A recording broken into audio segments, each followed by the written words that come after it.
652페이지에서 이제 밑에 존속기간 보장이고요. 양가로 1번 최단기 보장 2년이죠. 최단 존속기간 2년. 주임법은 2년, 상임법은 1년이고 주임법은 2년. 기간 정함이 없거나 짧게 정했대요. 1년으로 했대요. 그래도 2년. 누구는 옆에 적어놔야 돼. 임대인은 빼박 2년. 임대인은 빼도 박도 못해. 임대인은 그냥 무조건 2년. 임차인은 선택권이 있어요. 1년 하면 1년 주장할 수도 있고 2년 주장할 수 있고 임차인은, 임대인은 빼박 2년 이렇게 되고, 옆에 양가로 2번 법정갱신, 묵시적갱신 같은 말이고, 동그라미 1번 임대인이 기간 만료 6월부터 1월 전까지 6개월 전부터 1개월 전까지 사이에 갱신거절 통지를 하지 않아요.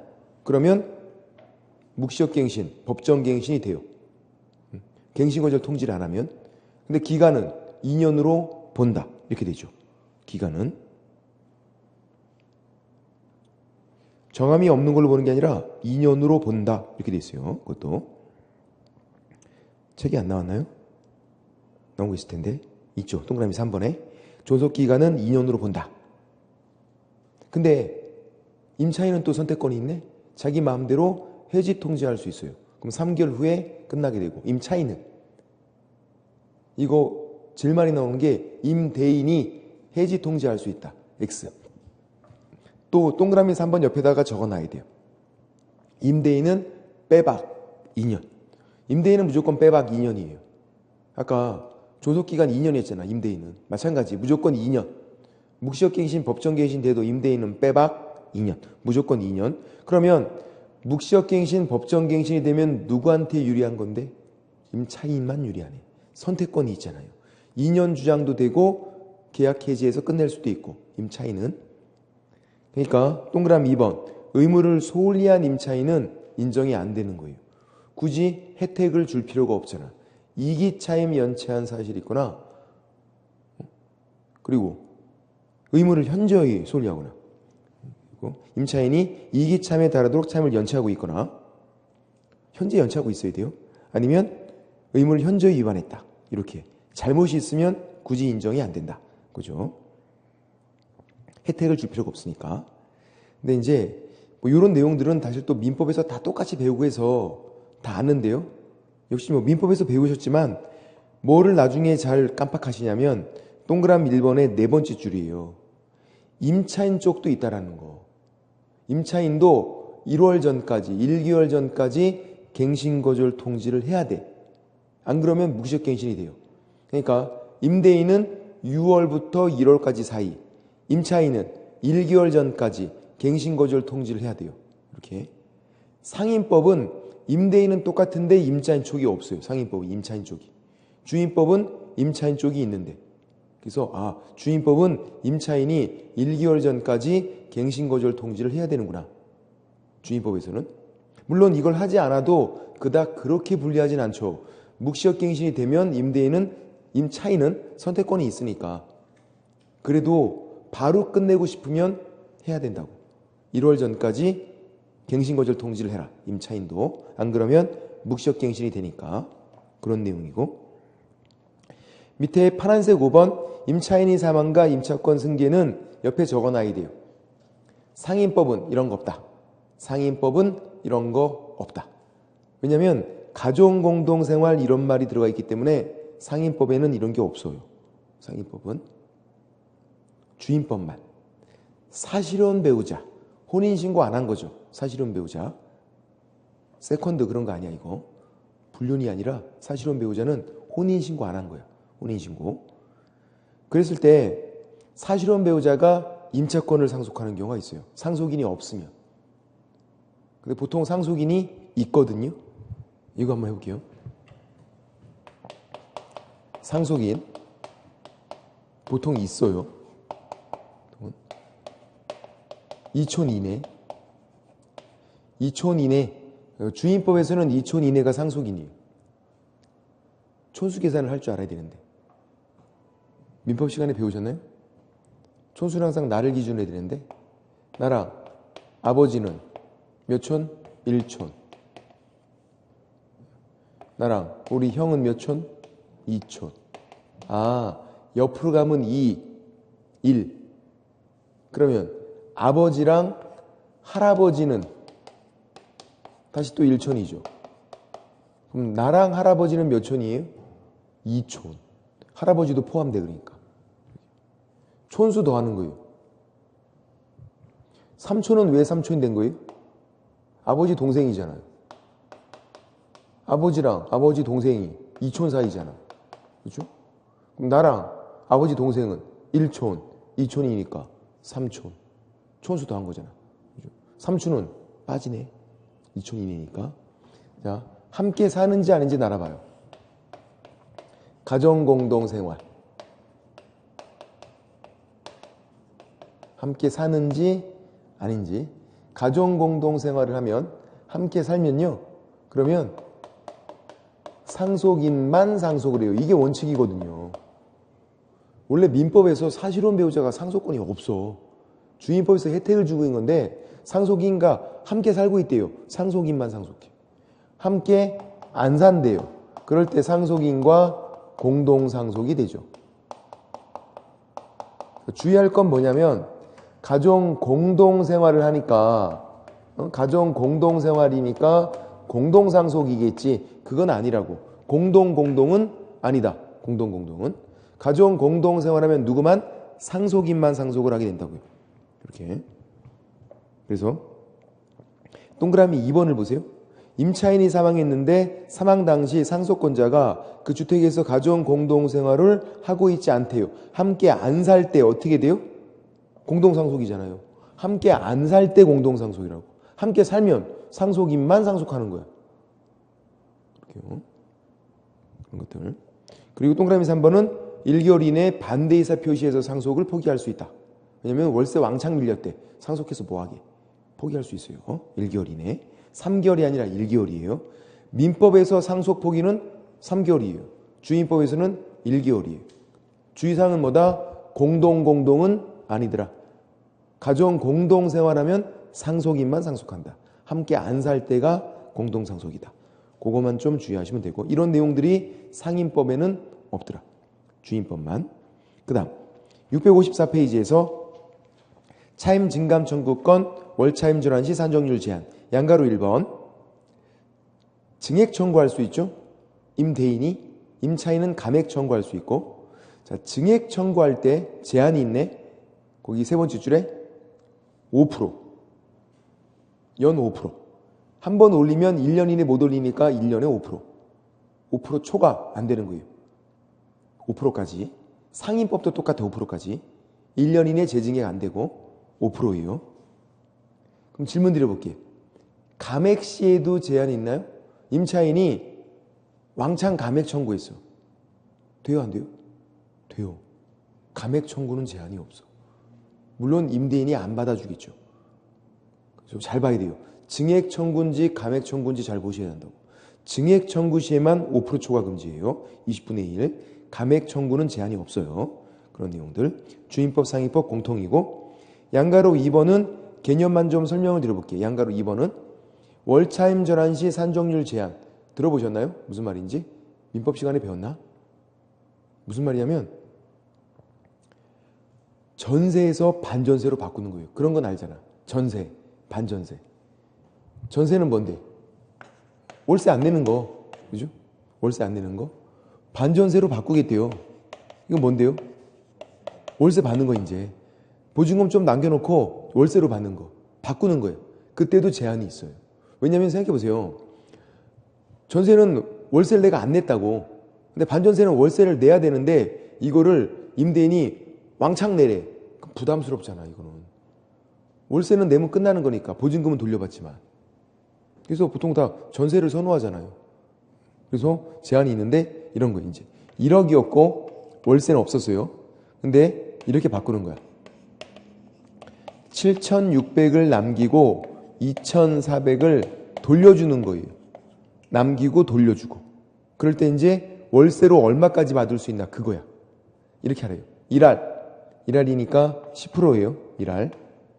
또는 기준금리 더하기 3.5%. 현재 기준금리 몇 프로예요? 1.75인데 현재는 작년 11월에 금리 인상됐는데 1.5%에서 그러니까 이게 우리 입장에서는 잘 됐어. 공부하는 입장에서는 1.5%였으면 더하면 5%가 나오니까 계산 문제가 나올 수 있었어. 지금 1.75라서 계산이 복잡해요. 현재. 근데 이제 계산상 편의를 위해서 그냥 임의로 제가 그냥 1.5%로 할게요. 현재 1.75예요. 근데 계산상 편의를 위해서 더해요. 5%잖아요. 맞죠? 둘 중에 낮은 거 5%를 초과해서 전환이 안 된대. 그러면 이 5%를 여기다 곱하는 거야. 0.05 5%니까 얼마? 120만 원. 근데 이게 연이에요. 월세는 나누기 12를 해야지. 그러면 10만 원. 보증금 2,400에 월세 10만 원 된, 아니 보증금 2,400이 아니라 7,600에. 뭐죠? 2,400원 돌려준 거니까 현재 보증금이 2,400이 아니라 2,400원 돌려준 금액이고 보증금은 이거죠. 이제 7,600. 보증금 7,600에 월세 10만 원 된 거죠. 원래는 어떤 상황이냐면 그냥 1억이었어요. 월세 없고. 근데 그 중에서 2,400은 돌려준 거야. 임차인에게. 돌려주고 10만 원 월세를 받는 거죠. 120만 원은 연이었으니까. 월은 12로 나눠서 10만 원. 7,600에 10만 원까지. 11만 원 받으면 1만 원도 무효. 돌려줘야 돼요. 개념은 그런 거예요. 상인법은요. 숫자가 더 복잡해. 곱하기 4.5. 주인법은 더하기 3.5%. 상인법은 곱하기 4.5. 상인법은 더욱더 계산 문제가 안 나와. 숫자만 잘 보세요. 주인법도 계산 문제가 한 번 나온 적이 있어. 이게. 그때 숫자가 이게 깔끔했다고요. 숫자가. 지금은 숫자가 1.5%가 아니라 1.75%니까 그러니까 계산이 복잡해서 계산 문제가 나오긴 뭐하고 요것만. 그러니까 이 기준금리는 외우시는 거 아니고 이 뒤에 걸 외우시는 거예요. 더하기 3.5%. 주인법은 더하기 3.5%. 뭐 그런 내용들. 개념은 좀 이해가 되시나요? 어떻게 하는 건지. 전세에서 반전세로 바꿀 때 제한이 있더라. 됐고. 양그릇 3번은 초과해서 받은 거는 돌려줘야 된다는 얘기죠.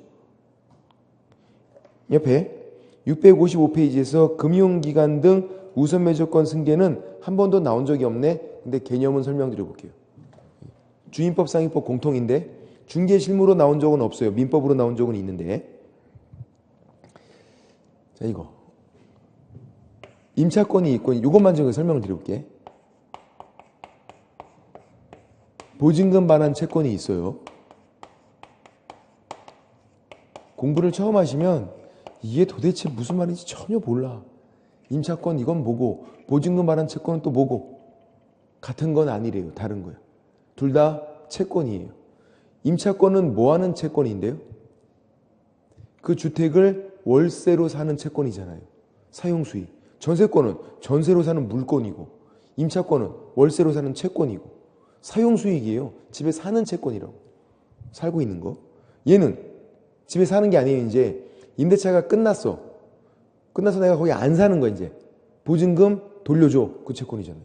얘는 집에 살면서 사용수익. 얘는 끝나고 보증금 돌려줘. 이렇게. 그럼 질문 이제. 대항력. 아까 전 시간에 배운 거. 대항력. 우선면제권. 이런 내용들. 대항력, 우선면제권. 이런 것들. 둘 중에 어디에 관련된 내용이에요? 당연히 임차권이지. 대항력, 우선면제권 누가 가는 건데? 임차인. 임차권. 임차인이 가는 권리가 임차권이에요. 사용수익 하는 거. 사용수익 하면서 대항력 필요하고 우선면제권이 필요한 거예요. 그래서 대항력, 우선면제권은 임차권에 붙어있는 내용이지 보증금 반환 채권에 붙어있는 내용이 아니에요. 보증금 반환 채권은 정말 다른 거 다 떠나서 보증금만 달라고 하는 채권이야. 이거는. 그럼 이제 일반 제가 임차권을 양수를 받아왔어요.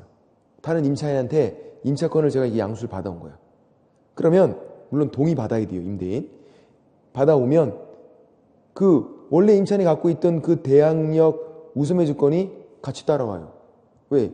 임차권에 붙어있는 내용들 같이 그냥 다 그대로 따라오는 거예요. 나한테 따라와. 제가 임차권이 아니라 보증금 반환 채권 요거를 양수를 받아왔어요. 요 채권을. 그러면 대항력, 우수매질권 따라와요? 안 따라오죠. 왜? 여기 붙어있는 내용이 아니니까. 이거는 이 채권만 그냥 내가 양수를 받은 거야. 그죠? 대항력과 우수매질권이 어디에 붙어있는지만 잘 보시면 되는데, 근데 이제 은행이에요. 은행은 이 보증금만한 채권만 딱 양수받아도 우선매질권이 따라온대요. 대항력은 안 따라오지만. 원래 은행도 이 보증금만한 채권을 양수받아오면 은행도 대항력과 우선매질권이 안 따라와야 돼요. 안 따라와야 돼요. 왜? 여기 붙어있는 내용이 아니니까 안 따라와야 되는데 법을 바꿔서 혜택을 주고 있는 거지. 금융기관, 은행은 보증금만한 채권만 양수해도 뭐가 따라온다? 우선변제권은 따라온다. 그래서 이게 금융기관이 우선변제권 승계 규정이에요. 예? 보증금만한 채권을 양수하면 누가? 은행, 금융기관이. 우선변제권은 승계된다. 대항력은 승계된다 안 된다? 안 된다. 대항력은. 우선변제권만 따라가라고. 원래 따라가면 안 되는데. 그래서 내용이 너무 어려워서 솔직히 무슨 말인지 모르겠잖아요. 내용이 너무 어려워. 그래서 한 번도 중개심으로 나온 적이 없어. 은행과 관련된 거지 우리랑 관련된 건 아니잖아요. 이게.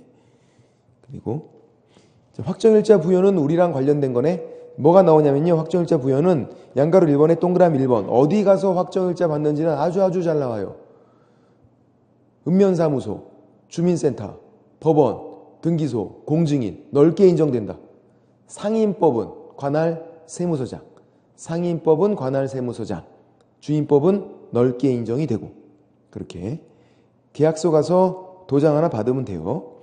656페이지에서 확정일자 그 예시가 나와 있죠. 중간 밑에 박스에서 이런 식으로 해서 계약서에 도장 하나 받는 거다. 간단하다. 그냥 계약서에 도장 받으면 돼요.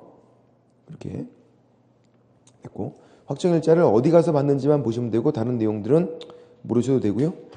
뭐 분쟁조정위원회 시험에 안 나오니까 그냥 넘어가셔도 되고 됐고 다른 것들도 괜찮네요. 문제를 풀어볼게요. 이 정도까지만 봐도 문제를 풀 수 있을 것 같아요. 제가 보기엔. 근데 문제가 어렵다. 661페이지에서 대표 예제. 필요 이게 어려운 문제가 들어가 있다니.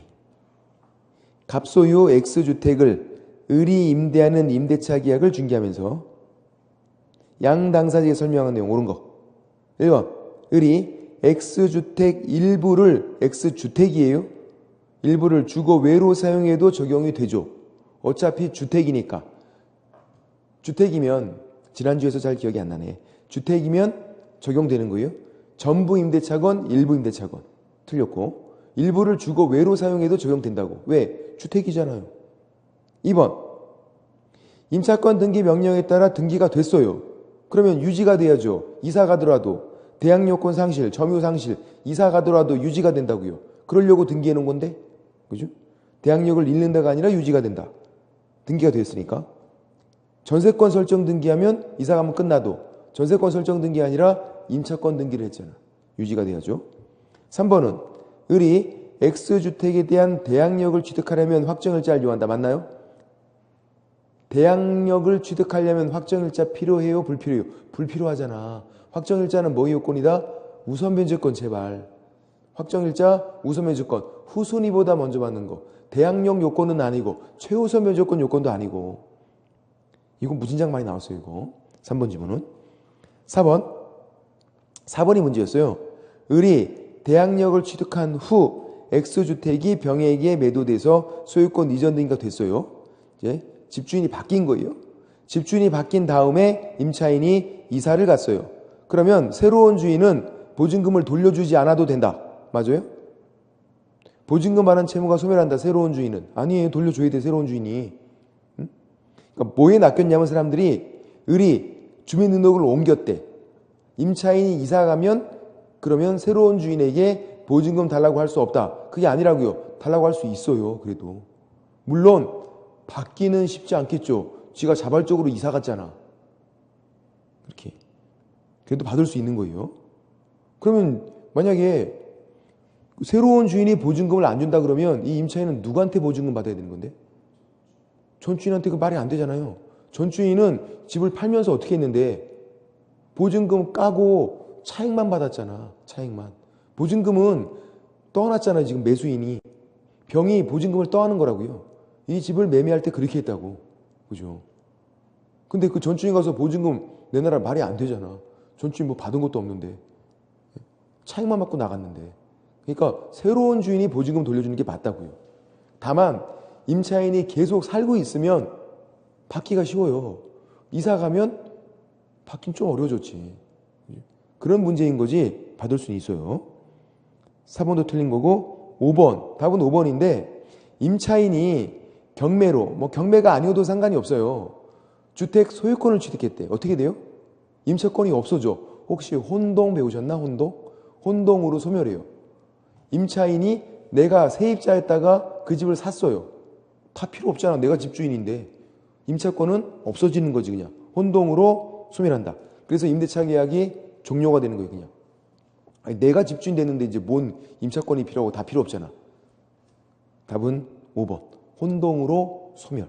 그 혼동으로. 그렇게 되는 거고. 그러니까 해필이면 여기 되게 어려운 문제가 되겠네. 이렇게. 굉장히 어려운 문제예요 이거는. 이거보다는 좀 더 쉬운 문제들이 나왔어요.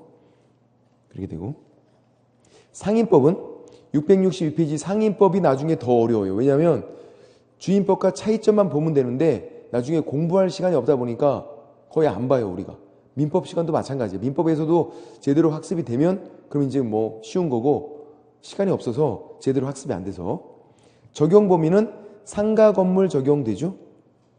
사업자 등록 대상이 되는 상가 건물, 뭐 교회, 종친회, 동창회 건물 그런 건 적용이 안 되는 거고 사업자 등록 대상이 되는 상가 건물이 되고 교회나 동창회, 종친회, 심지어 공장 적용돼요 안 돼요? 안 돼. 물건을 만드는 공장은 적용이 안 되는데 제조, 가공, 판매까지 하는 공장은 적용이 돼요. 공장이 나왔을 때 잘 봐야 돼. 공장. 그냥 제조만 하는 공장은 적용 안 되고 판매까지 하는 공장은 적용되고 뭐 그래요. 그런 내용들인데 그건 나중에 그렇게 어렵지 않아요. 뭐냐면 옆에 663페이지에 양가로 2번 별표를 칠해놓고 범위, 보증금이 범위. 상인법은 보증금 제한이 있어요. 그래서 기억 보세요. 서울에서 6억 1천 이하일 때만 적용돼. 보증금이. 6억 1천 초과면 적용이 안 돼요. 니은 과밀억제권역과 부산광역시. 인천은 어차피 과밀억제권역이 들어가 있어요. 상관이 없어. 인천은. 부산광역시는 일반 광역시와 달리 부산광역시는 5억이에요. 원래는 이 부산이 그냥 광역시에 있었어요. 인천은 어차피 과밀억제권역이고 부산이 그냥 광역시에 있다가 이게 바뀌면서 작년에 바뀌었거든요. 그래서 부산이 5억으로 바뀌었어. 근데 부산은 외우기가 너무 쉬워. 부산은 5억 이하. 부산하면 뭐가 유명해요? 오뎅. 부산은 오뎅이 유명하잖아. 몇 억이에요? 5억. 부산은 오뎅이 유명하니까 5억. 제가 부산 사람들이 욕을 엄청나게 먹고 있다고 지금. 부산에서 유명한 게 오뎅밖에 없냐고. 어떤 분이 저 찾아왔어요. 5, 6도로 바꿔달래. 근데 문제는 5, 6도가 부산에 있는지 잘 몰라 사람들이. 부산 사람들이나 알지. 조용필 노래에 나오긴 하지만. 예. 오뎅이 제일 유명하잖아요. 안 그래요? 그러니까 또 어묵이라 그러면 안 돼. 오뎅이라고 해야 돼. 부산 오뎅이니까 5억. 그렇게 하시고 5억. 서울만 잘 기억하세요. 6억 1천 이하. 근데 이제 이거 자 여기서 잘 보셔야 돼 이제. 서울에서 이런 경우 있어요. 상가인데 보증금 5억 월세 200. 야, 이 사람 부자네. 이런 상가였어요. 임차인. 그러면 서울에서 6억 1천 이하면 적용된대요. 이 사람 이 상인법이 적용돼요 안 돼요? 네? 보증금 5억이래요. 6억 1천 이하면 적용되는데 적용돼요 안 돼요? 적용 안 돼. 왜? 이걸로 판단하지 않아요. 월세 200도 있잖아요. 전세로 바꿔야 돼. 월세는 무조건 전세로 바꿔야 돼. 상인법은. 어떻게 바꾸냐면요. 월세에다가 100을 곱하고 더하면 돼요. 200만 원 곱하기 100 하면 2억이야. 얘는 7억이 된 거예요. 5억에 200짜리 월세는 7억짜리 전세랑 똑같은 거예요. 그러니까 얘는 7억인 거예요. 7억. 그럼 6억 천 초과니까 적용이 안 돼요. 보증금이 많아서. 이렇게 환산보증금으로 판단해. 이 보증금으로 판단하는 게 아니라 환산보증금. 상인법은 무조건 환산보증금이에요. 그럼 질문, 주인법은 이런 거 있나요? 주인법은 없어요. 주택임대차면 무조건 적용. 보증금이 크다고 적용 안 되고 그런 게 없다고. 타워 페리스 살고 있대, 월세 살고 있대, 적용된다고 다. 상관없다고요. 상인법만 이런 보증금 제한이 있는 거예요. 상인법만. 근데 이렇게 보증금이 큰 요런 임차인도 5가지는 적용이 돼요. 첫 번째, 대항력 규정. 일단 적어 놓을게요. 두 번째, 계약갱신 요구권. 갱신 요구권. 세 번째, 권리금 보호. 권리금 보호받는 거. 네 번째, 3기 차임 연체 시 계약 해지.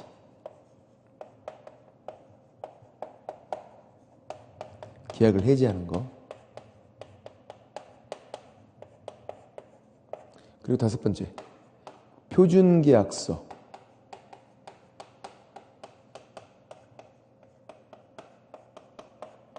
사용을 권장하는 게 있거든요.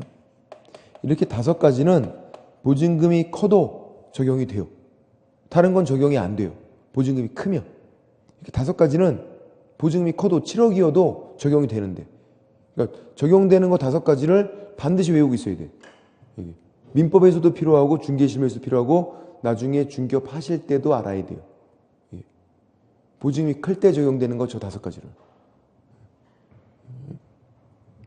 그래서 663페이지에 밑에 동그라미 2번 나오죠.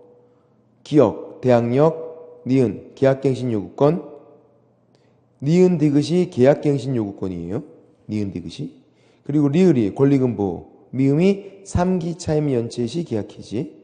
그 다음 표준계약서 사용을 권장하는 거. 표준계약서 권장하는 거 그거. 이렇게 5가지는 적용이 된다. 그러니까 니은과 디귿은 같은 내용이에요. 그럼 질문 드려볼게. 한번 잘 생각을 해보세요. 7억이에요. 보증금 7억. 이게 얼마나 어려운 문제인지 이게 제가. 보증금이 환산보증금이 7억이에요. 이런 사람. 기간을 상인법은 아까 1년이에요. 최단존속기간 1년. 정함이 없거나 1년 미만으로 정하면 1년으로 본다. 자, 7억. 그 사람 그거 적용돼요 안 돼요? 최단존속기간 1년 적용 안 돼요. 6개월로 정하면 그냥 6개월이야. 이때는 1년으로 보는 게 아니라 그게 적용이 안 되니까. 그럼 질문, 이 사람이 확정일자를 받았대요. 확정일자를. 우선면제권 인정돼요 안 돼요? 안 돼. 왜? 이 5가지만 인정이 되니까. 우선면제권도 인정이 안 돼요. 그러면 이 사람이 임차권 등기 명령을 신청하겠대요. 돼요 안 돼요? 안 돼. 이 5가지만 인정되고 적용되고 다른 건 적용이 안 되니까. 임차권 등기 명령제도 적용이 안 돼요. 그럼 묵시적 갱신은 적용이 안 돼요. 계약갱신 요건만 적용되는 거지. 묵시적 갱신은 적용이 안 돼요. 그러니까 적용되는 거 5가지를 반드시 그냥 외우고 있어야 된다고. 어쩔 수 없어. 나머지는 적용이 안 된다. 이렇게 할 거니까. 5가지 외운 다음에 나머지는 안 된다. 그렇게 하는 거예요. 그런 내용들. 그 다음 넘겨보면 664페이지에서 대항력. 대항력은 내용은 똑같아요. 그러니까 건물주인 바꾸면 안 나가도 되고 새로운 건물주에게 보증금 받을 수 있고 요건이 다른 것뿐이죠. 어떻게 다른데요? 상가 건물 인도와 사업자 등록이죠. 사업자 등록. 그래서 양가로 1번의 두 번째 줄 보세요. 건물 인도를 받고 사업자 등록을 신청한 때는, 사업자 등록을 신청한 때는 밑에다가 사업자 등록을 한 때는 X, 사업자 등록을 한 때는 이렇게 안 돼 있잖아요. 뭐라고 돼 있어요? 신청한 때는. 사업자 등록을 신청한 때는 다음날부터, 다음날이 다음날 0시고, 그리고 치사하게 그렇게 나와요. 모의고사에. 사업자 등록을 한 때는 X, 신청한 때는. 그리고 밑에 양가로 2번, 이게 제가 아까 대항력 규정이라고 주임법에 적어놨어. 똑같아요. 양가로 2번 대항력 규정이니까 적용이 돼요. 보증금이 커도 양수인 새로운 주인에게 보증금 받을 수 있다. 이것도. 옆에 보증금 회수 우선 변제권도 내용은 똑같은데 확정일자를 누구한테 받는 거냐면 양가로 1번에서 665페이지에서 양가로 1번에서 첫 번째 줄 동그라미 1번 관할 세무서장 동그라미 별표 확정일자를 관할 세무서장에게 받는 거예요. 주임법은 누구한테 받는 거 있죠? 읍면동사무소, 법원, 등기소, 공증인 넓게 인정됐잖아요. 상임법은 관할 세무서장. 그러면 후순위보다 먼저 받는 거 내용은 똑같다고요. 확정일자, 우선변제권, 후순위보다. 다만 확정일자를 누구에게? 관할 세무서장에게. 양가로 2번도 내용 똑같아요. 2분의 1까지만 인정되고 하는 건 내용 똑같은데 뭐가 다르냐면 기억, 금액이 다르네. 자, 이제 주임법이랑 비교를 해볼게요. 주임법이 얼마나 고마운 법인지. 이제 주임법이에요. 서울이에요. 아까 1억, 1000 이하 일대가 소액임차인이었어. 최우선 면제권이 인정된다고요. 보증금이 소액이 1억 1000. 상임법이에요. 서울에서 지금 얼마라고 돼 있어요? 6,500. 와, 금액도 너무 낮아. 이거 이하일 때가 소액임차인 되는 거예요. 근데 금액이 높고 낮고 이걸 떠나서 얘가 환산보증금이야. 환산보증금. 전세로 바꾼 금액이란 말이에요. 주임법 얘는 그냥 보증금인데 상임법은 6,500만 원이 환산보증금이에요. 자, 이제 이런 경우에요. 1000에 서울에서 60짜리 상가였어요. 60만 원. 서울에서. 이게 얼마예요? 얼마야 얘? 7,000이잖아요. 여기다가 100을 곱하고 더하면 된다고. 7,000. 그러면 소액임차인 아니에요. 6,500만 원 초과잖아. 얘도 적용이 안 돼. 얘도 최우선 변제 뭘 못 받아요.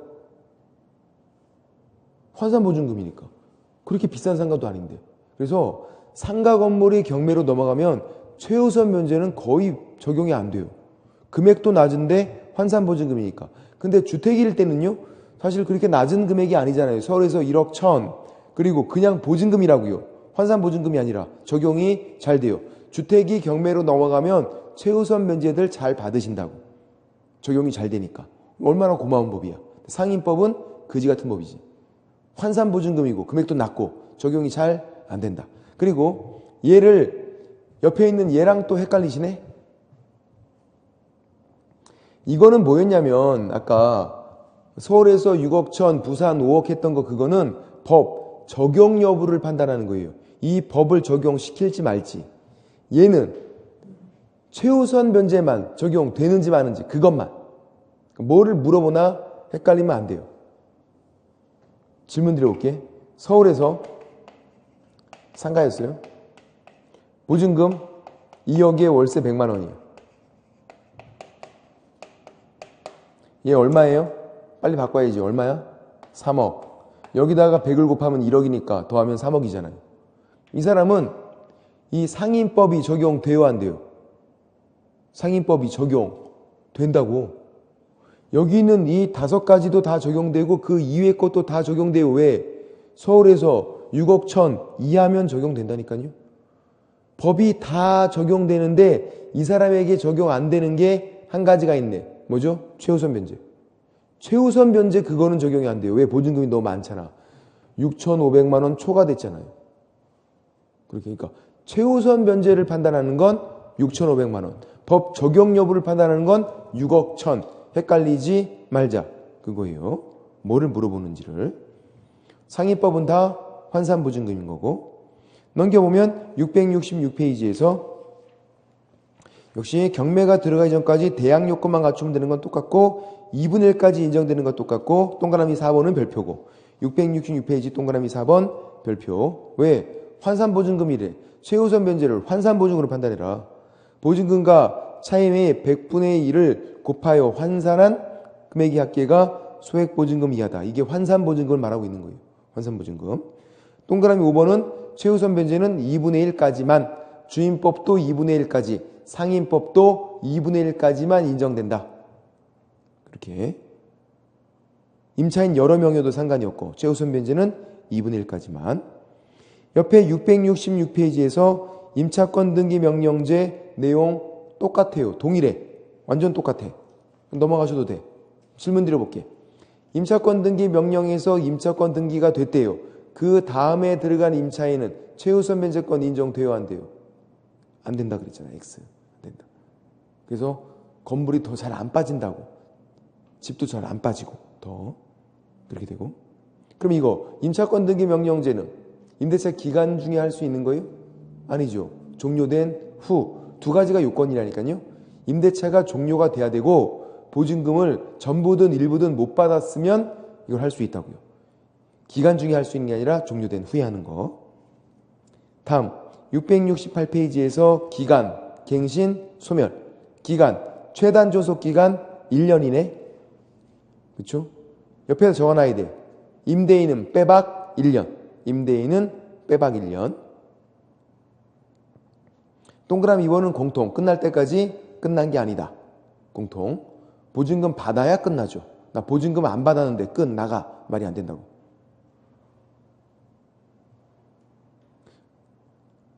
양가로 2번. 계약갱신 요건은 별표. 별표. 상위법만 있는 거잖아요. 주임법은 없어. 기간 끝나기 6월부터 1월까지 사이에 갱신, 연장이에요. 연장을 요구하면 최초 기간 포함해서 몇 년까지 되죠? 10년. 원래 5년에서 10년으로 바뀌었죠. 669페이지 맨 위에 상단에 10년 있네. 작년까지 5년이었다가 10년으로 바뀐 거죠. 669페이지 맨 위에 상단에 전체 기간 10년. 처음에 1년이었으면 9년 추가 가능하다고요. 이제 10년까지나 인정을 해줘야 돼, 임대인이. 원래는 5년이었다가 5년 X 10년으로 바뀌었어요. 이렇게. 그래 되고. 그리고 얘는 보세요. 계약갱신 요건은 보증금이 커도 7억이어도 적용되네. 내 보증금이 7억인데도 갱신을 요구할 수 있어요. 그래서 10년까지 될 수 있어. 인정되니까. 그리고 그 기간 중에 올릴 수도 있어요. 올릴 수도. 혹시 이런 거 들어보셨나요? 주임법에서 아까 5% 초과 금지였어요. 주택임대차건 상가임대차건 5% 초과 증액 청구가 안 된다고. 최대 5%까지. 보증금이건 월세건 최대 5%까지. 근데 이렇게 하겠대요. 이제 주임법에서 2년 끝나고 재계약한대요. 그때 그 5% 초과 금지가 적용이 될까요? 안 될까요? 적용이 안 돼요. 2년 끝나고 재계약할 때 왕창 올려도 돼. 그럼 그 5% 초과 금지는 계약기간 중간에 올릴 때 적용이 되는 거야. 2년 계약했는데 1년 지나고 올릴 때 5%까지. 2년 끝나고 재계약하면 왕창. 상임법은요? 10년까지 되잖아요. 10년까지. 10년 기간 동안에 올릴 때 5%까지. 10년 지나고 왕창. 이렇게.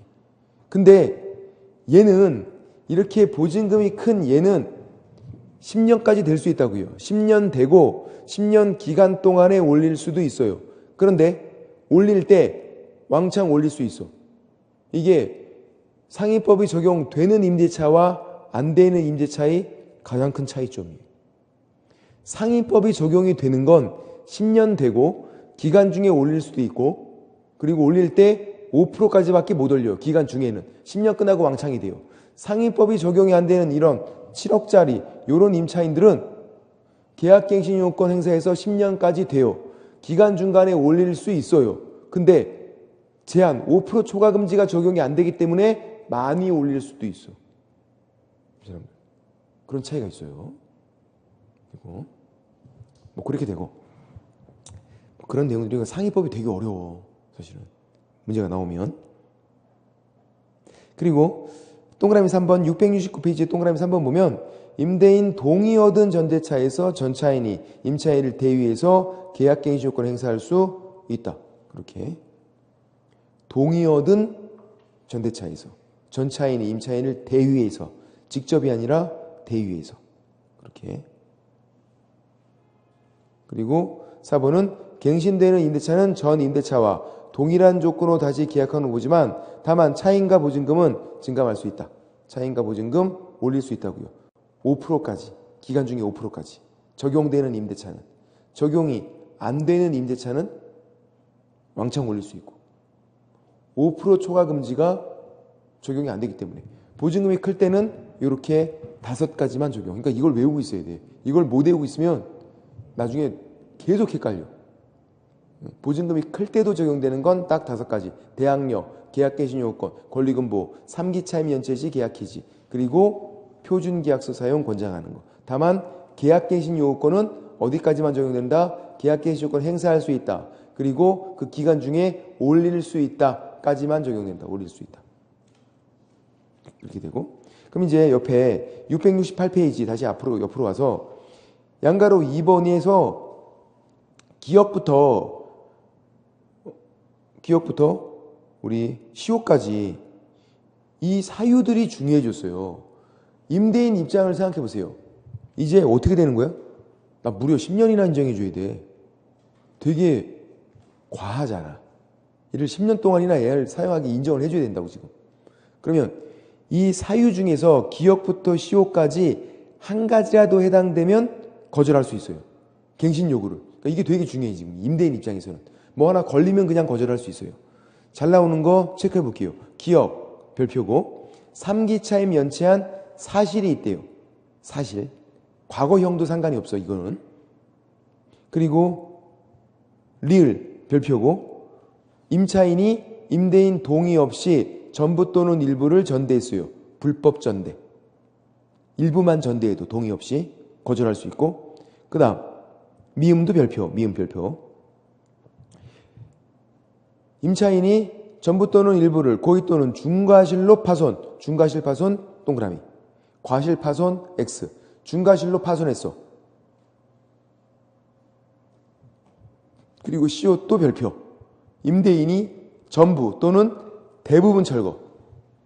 일부 철거가 아니라 일부 철거 X, 대부분 철거. 아까 일부가 됐던 거는 뭐였죠? 전대. 동의 없이 전부 또는 일부 전대. 철거는 대부분 철거. 전부 또는 대부분 철거. 그러니까 두 가지가 입에 좀 붙어 있어야 돼요. 뭐가? 중과실 파손, 대부분 철거. 중과실 파손, 대부분 철거. 그 두 가지. 갱신 요구 거절 사유. 이 중에 한 가지 해당되면 거절할 수 있다. 그렇게. 제일 많이 나온 건 리을이었죠. 리을. 동의 없이 전부 또는 일부를 전대했다. 갱신 요구를 거절할 수 있다. 그렇게 되고. 그 다음 양가로 4번은 경매에 의한 임차권 소멸은 주임법 상위법 공통인데요. 후순위 임차인은 어떻게 되죠? 경매로 소멸하죠. 저당권 밑에 있으면. 단 잔액이 남아있으면, 선순위인데 잔액이 남아있으면 소멸하지 않는다 그랬고, 얘는 후순위 임차인을 말하고 있는 거죠. 후순위 임차인은 경매로 무조건 소멸. 보증금이 변제가 되건 안 되건 필요 없어. 후순위는 무조건 소멸. 선순위에 있으면, 저당권 위에 있으면, 잔액이 남아있으면 대항력이 계속 있다고요. 보증금 전액 변제가 되면 소멸되고, 얘는 후순위 임차인은 그냥 무조건 소멸. 그렇게 되고. 넘겨보면 양가로 1번 차임 증감 청구권 증액 청구 시 제한이 있는 거 5% 초과 금지 똑같아요. 이제 내용 1년 이내 재증액 금지도 똑같고 한번 올리면. 다만 뭐가 다르다? 주임법은 2년 끝나고 왕창이 되는데 2년 끝나면 상임법은 10년 끝나고 왕창 올릴 수 있다고요. 상임법이 적용되는 임대차는 10년 기간 동안에 1년에 5%씩 밖에 안 된다고. 5%. 10년 끝나고 왕창. 주임법은 2년 계약했대요. 1년 지나고 5%. 2년 끝나면 왕창. 그렇게. 주임법은 2년만 끝나도 왕창이 된다고. 상임법은 10년 끝나야 왕창이 되는 거고. 5%는 공통이다. 그리고 양가로 2번 월차임 전환 시 산정률 제한 주임법 상임법 공통이에요. 공통. 그래서 동그라미 1번을 보면 1할 2푼 12%, 아까 주임법은 10%, 상임법은 12%. 동그라미 2번은 배수니까 곱하란 얘기죠. 4.5배 곱하기 4.5. 그러니까 동그라미 2번 밑에다가 이렇게 적어 놓으세요. 더하기 4.5% x. 더하기 4.5%가 아니라 곱하기 4.5. 주인법은 더하기 3.5%. 주인법은 1할 10%, 기준금리 더하기 3.5로 비교해서 낮은 거. 상인법은 1할 2푼 12%, 기준금리 곱하기 4.5. 더하기 4.5%가 아니라 곱하기 4.5. 이것도 숫자를 잘 보자. 잠깐만. 그리고 금융기관이 우선해주권 승계도 주인법, 상인법 공통. 공통은 그냥 제끼시면 된다고. 똑같은 내용들은. 상인법은 주인법과 차이점을 보는 거고 가장 큰 차이점이 뭐라고요? 제발 이거. 보증금 제한이 있는 거. 상인법만 보증금이 크면 적용이 안 된다. 다만 보증금이 커도 적용되는 건 5가지 외우고 있어야 된다. 1년 동안 하는데 나중엔 외워지겠죠. 설마. 1년 동안이나 하는데.